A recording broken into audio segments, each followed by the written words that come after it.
Assalamualaikum warahmatullahi wabarakatuh. Saya Fitria Nadila Irsal dari Psikologi Universitas Negeri Padang akan memenuhi kewajiban saya pada mata kuliah metode penelitian kualitatif, yaitu mempresentasikan jurnal penelitian yang berjudul Konsep Diri Remaja yang Mempunyai Saudara Kembar. Pertama, saya akan menjelaskan tentang abstrak. Seperti yang sama-sama kita ketahui bahwa abstrak adalah penjelasan singkat mengenai suatu artikel. Nah, abstrak yang terdapat pada jurnal penelitian ini yaitu tujuan penelitian untuk mengkaji konsep diri remaja yang punya saudara kembar, sedangkan metode penelitiannya yaitu Interpretative Phenomenological Analysis atau IPA, dan pemilihan partisipannya menggunakan teknik non-probability sampling dengan purposive sampling. Selanjutnya, karakteristik partisipan, yaitu remaja akhir yang berusia 18 hingga 22 tahun yang memiliki saudara kembar, dan metode pengumpulan datanya, wawancara semi terstruktur yang dilakukan secara mendalam, dan analisis datanya, yaitu Interpretative Phenomenological Analysis. Nah, selanjutnya adalah pendahuluan. Karakteristik anak kembar identik terdapat pada kecenderungan kesamaan mental seperti tingkat intelijensi dan juga prestasi pendidikan. Anak kembar identik memiliki kecenderungan untuk saling meniru dan saling bersaing untuk mendapatkan perhatian orang dewasa. Walaupun kembar identik memiliki tekanan untuk selalu bersama-sama, tapi mereka tetaplah individu yang otonom, yang masing-masing memiliki jiwa dan raga yang berbeda. Dalam hal ini, sekalipun mereka saudara kembar identik, tetap akan ada perbedaan-perbedaan di antara mereka. Perbedaan-perbedaan tersebut salah satunya dapat ditinjau dari konsep diri. Selanjutnya adalah metode penelitian. Metode penelitian yang digunakan adalah metode penelitian kualitatif dengan pendekatan Interpretative Phenomenological Analysis atau IPA. Apa sih itu IPA? IPA adalah pendekatan yang bertujuan untuk mengungkap secara detail bagaimana partisipan memaknai dunia personal dan sosialnya. IPA menggunakan 6 tahap analisis, yaitu yang pertama, membaca transkrip berkali-kali. Yang kedua, pencatatan awal. Yang ketiga, perumusan tema emergen. Yang keempat, perumusan tema superordinat per partisipan. Yang kelima, pemunculan tema superordinat antar partisipan. Dan yang keenam, mencari pola antar kasus. Selanjutnya adalah pemilihan partisipan penelitian. Pemilihan partisipan penelitian menggunakan teknik non-probability sampling dengan purposive sampling. Apa sih itu non-probability sampling? Non-probability sampling atau metode tak acak adalah teknik pemilihan sampel yang tidak didasarkan atas hukum probabilitas dan oleh sebab itu tidak mengharuskan adanya peluang yang sama terhadap anggota populasi untuk dipilih. Namun kriterianya harus tetap jelas sehingga tidak menimbulkan. Selanjutnya yaitu purposive sampling. Purposive sampling adalah teknik pengambilan sampel yang ditetapkan secara sengaja oleh peneliti yang tidak murni berdasarkan kriteria subjektif si peneliti, namun didasarkan pada tujuan atau purposive dan pertimbangan-pertimbangan atau judgement tertentu. Dari cara pemilihan sampel tersebut, peneliti memilih sampel dengan kriteria remaja akhir yang berusia 18 hingga 22 tahun dan memiliki saudara kembar. Nah, selanjutnya adalah metode pengumpulan data yang digunakan. Metode pengumpulan data yang digunakan adalah wawancara semi terstruktur yang dilakukan secara mendalam. Nah, di mana peneliti telah menyiapkan Google interview sebelum melakukan penelitian. Selanjutnya yaitu tabel data demografis partisipan penelitian. Tabel ini merupakan tabel yang menunjukkan perbedaan identitas masing-masing sampel penelitian. Selanjutnya, saya akan menjelaskan hasil dan pembahasan yang merupakan pokok atau poin penting dalam suatu jurnal. Nah, hasil dan pembahasan penelitian ini memunculkan 8 tema induk, yaitu konsep diri positif, konsep diri negatif, dampak positif terhadap sosial subjek, dampak negatif terhadap sosial subjek, lalu dampak positif terhadap psikologis subjek, dampak negatif dari psikologis subjek, lalu kelekatan subjek dengan kembarannya, dan upaya penyesuaian diri subjek dengan kembarannya. Setelah saya rangkum dari hasil wawancara dengan subjek atau sampel penelitian, saya mendapatkan poin-poin penting yang berkaitan dengan tema induk konsep diri subjek. Nah, konsep diri positifnya yaitu mirip dengan kembaran dan mandiri.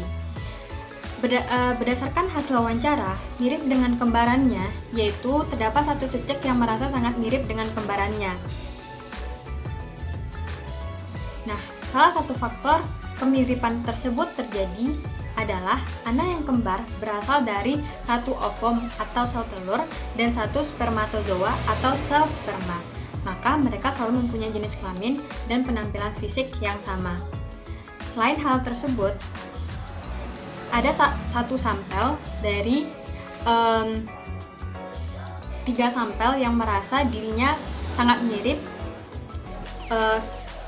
yang mana kemiripan tersebut bukan hanya kemiripan dari paras wajah atau fisik, namun dia juga merasa perilaku dan sifat mereka juga mirip. Nah, lalu selanjutnya adalah kemandirian. Salah satu tahap perkembangan individu yang beranjak remaja adalah autonomi versus kemandirian. Nah, kemandirian merupakan keadaan individu yang mampu menguasai dan mengatur diri sendiri tanpa bergantung dengan individu lain. Nah, dari hasil wawancara atau observasi yang dilakukan dengan tiga sampel merupakan pribadi yang mandiri. Kemandirian tersebut dimulai dan terjadi ketika ketiga sampel diharuskan berpisah karena urusan pendidikan, yaitu pada masa perkuliahan. Selanjutnya itu konsep diri negatif subjek. Nah, konsep diri negatif merupakan suatu bentuk penilaian negatif subjek terhadap dirinya sendiri. Pada bagian ini kita akan melihat apakah ada pengaruh negatif terhadap konsep diri yang diterima subjek dari saudara kembarnya. Nah, berdasarkan hasil wawancara, dari ketiga subjek yang memiliki saudara kembar, subjek yang berinisial D berpendapat bahwa dirinya tidak mirip dengan kembarannya. Hal tersebut dapat ditinjau dari luar bentuk fisiknya, tentunya. Ketidakmiripan antar subjek D dengan kembarannya tergambar pada cara subjek D bersosialisasi dengan orang baru. Nah, subjek D mampu bersosialisasi dengan baik dengan orang baru sedangkan kembarannya tidak. Dari wawancara dapat disimpulkan bahwa ketiga subjek apabila memiliki kelekatan dengan kembarannya, maka subjek tersebut akan mampu menjalin hubungan sosial yang lebih baik dengan sekitarnya.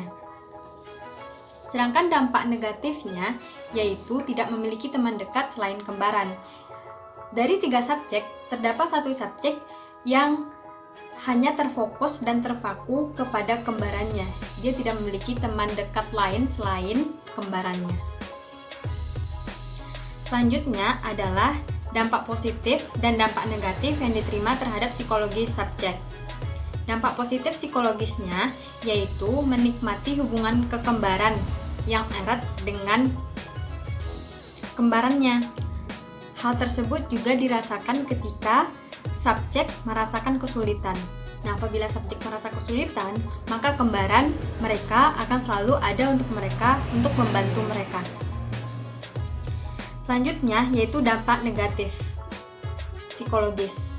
Nah, dampak negatif psikologis maksudnya adalah dampak negatif yang diterima subjek yang berhubungan dengan psikologi subjek, yaitu munculnya rasa. Maksudnya di sini adalah apabila kembaran subjek memiliki kelebihan dari subjek, maka akan muncul perasaan berupa rasa rendah diri terhadap diri subjek. Nah, ketiga subjek yang diteliti oleh kelompok 12 pernah merasakan rasa rendah diri tersebut. Nah, seperti sama halnya dengan pendapat Adler yang menyatakan bahwa rasa rendah diri dapat muncul ketika individu membandingkan dirinya dengan individu lain.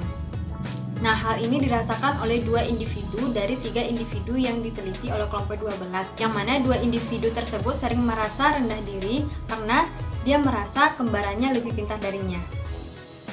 Selanjutnya adalah kelekatan. Kelekatan subjek dengan saudara kembar.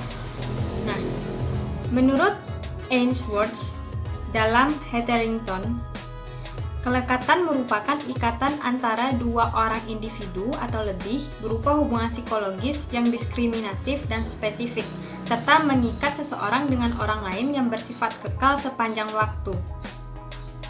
Pada penelitian dilakukan oleh Gray pada tahun 2011 menunjukkan bahwa seorang dewasa muda dengan riwayat pola secure attachment atau kelekatan aman umumnya baik penyesuaian diri secara sosial dan memiliki rasa kesejahteraan yang lebih kuat daripada orang dewasa muda dengan riwayat insecure attachment atau kelekatan yang tidak aman. Dari kedua pendapat para ahli tersebut, kita dapat menyimpulkan bahwa apabila 2 individu menjalin suatu kelekatan atau hubungan kelekatan yang baik, maka akan muncul kesejahteraan yang lebih kuat antara 2 individu tersebut. Nah, ketiga subjek termasuk ke dalam remaja memiliki secure attachment atau kelekatan yang aman. Hal ini dibuktikan dari hasil interview yang menyatakan bahwa ketiga subjek memiliki beberapa kesamaan dan kedekatan yang kompak serta adanya perasaan terhubung antara subjek dengan kembarannya. Selanjutnya yaitu upaya penyesuaian diri terhadap saudara kembar. Menurut Haber dan Runyon, pada 1984 menjelaskan bahwa penyesuaian diri merupakan proses dan bukan keadaan statis, sehingga efektivitas dari penyesuaian diri itu sendiri ditandai dengan seberapa baik individu mampu menghadapi situasi serta kondisi yang selalu berubah, di mana seseorang merasa sesuai dengan lingkungan dan merasa mendapatkan kepuasan dalam pemenuhan kebutuhannya.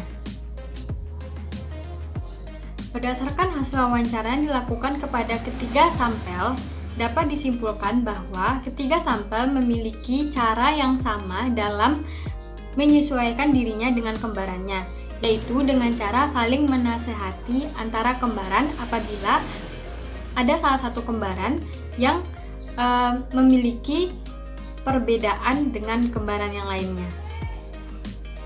Nah, kesimpulannya, secara keseluruhan dari ketiga subjek terdapat kemiripan subjek dengan kembarannya. Konsep diri subjek tidak jauh berbeda dengan kembarannya. Hal tersebut selain karena faktor genetik, kemiripan subjek terjadi karena adanya kelekatan aman atau secure attachment antara kedua subjek yang kembar tersebut. Baiklah teman-teman semuanya, mungkin itu saja yang dapat saya jelaskan tentang konsep diri remaja yang memiliki saudara kembar. Terima kasih. Assalamualaikum warahmatullahi wabarakatuh.